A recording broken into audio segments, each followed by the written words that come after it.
বিসমিল্লাহির রহমানির রহিম। আজকে এসেছি, তোমার নাম কি বাবা? আমার নাম সজীব।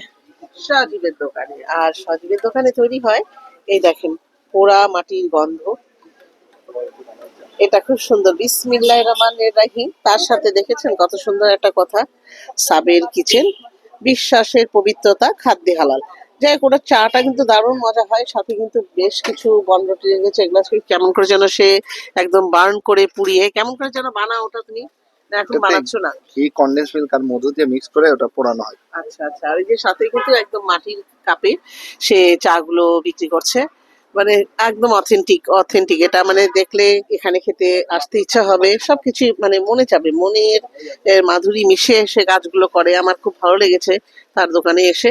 আমি ভাবলাম যে এই দোকানের একটা অবশ্যই একটা ভিডিও অবশ্যই রাখা উচিত। তা যদি না রাখি মনটাই খারাপ হয়ে যাবে, কারণ এখানে আমি সবকিছুই খেয়েছি এবং ট্রাই করেছি। আপনারাও আসবেন, তো ভালোই এগুলা বিক্রি হয় আর কি। কেমন হয়েছে অবশ্যই জানাবেন আমার ভিডিওটা। আল্লাহ হাফিজ।